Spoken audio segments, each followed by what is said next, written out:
1.4 पढ़ेंगे जिस जो कहता है fundamental rules of pleading. Rules of pleading क्या है?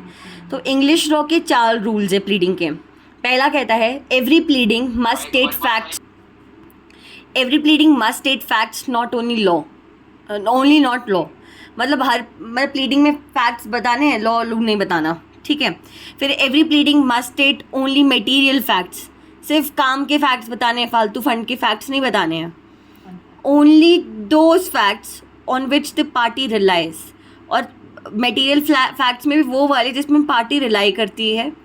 और facts should be stated concisely and clearly.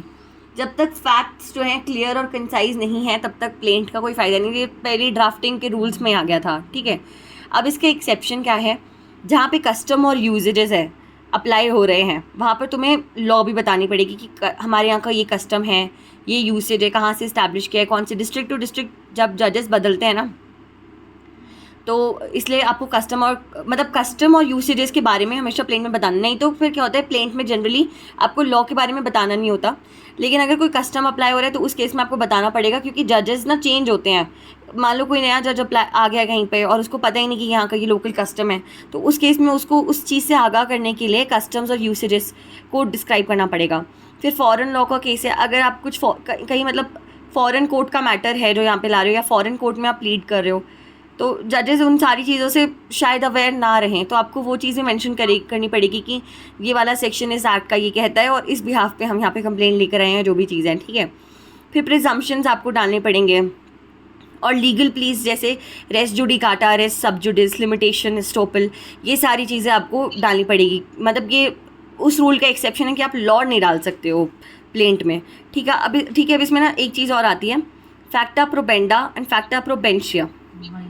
फैक्टा प्रोपेंडा basically कहता है वो वाले फैक्ट्स जो आपको प्रूव करने हैं, ठीक है, वो फैक्टा प्रोपेंडा है, तो वो आप प्लेंट में डाल सकते हो। लेकिन फैक्टा प्रोबेंशिया कहता है एविडेंस जिसको आप अपनी प्लीडिंग में यूज़ नहीं कर सकते, वो आप जब एविडेंस सबमिट करोगे तो आपको वो वहाँ पे ये चीज़ सबमिट करनी होगी। तो फैक्टा प्रोपेंडा आप अपनी प्लीडिंग में यूज़ करोगे, लेकिन फैक्टा प्रोबेंशिया आप अपनी प्लीडिंग में यूज़ नहीं करोगे। इसमें एक केस है वीरेंद्र नाथ गौतम वर्सेस सत्यपाल सिंह का। इस केस में ये कहा गया था कि आपको मटेरियल फैक्ट का यूज़ करना है और वो सब डिटेल में होना चाहिए, कंप्लीट होना चाहिए और क्लियर होना चाहिए। आप फालतू फंड के फैक्ट्स नहीं लिख सकते हो वहाँ पे, ठीक है। While drafting don't write words like if and but. If और बट जैसे वर्ड्स नहीं यूज़ करने कभी भी ड्राफ्ट करते वक्त। ये बताता है कि आप खुद भी श्योर नहीं हो चीज़ों को लेकर। और नो रिपीटेशन ऑफ वर्ड्स को आप रिपीट नहीं करोगे फालतू का। और इसमें मतलब आप ऑर्डर 6 CPC का पढ़ सकते हो, उसका रूल 14, 15, 16 एंड 17, 18 ये इंपॉर्टेंट है। फिर इसका एक और केस है विद्याबाई वर्सेस पद्मलता का। इस केस में ये कहा गया था कि it is on the court to decide whether amendment to be allowed और not. It is not the matter of right of the court. Amendment जो है वो अलाउ किया जाना चाहिए, नहीं किया जाना चाहिए, डिस्क्रिशन पे कोर्ट की पार्टीज़ के पास राइट नहीं है इस चीज़ का। और ये हमारा 1.4 ख़त्म हो गया।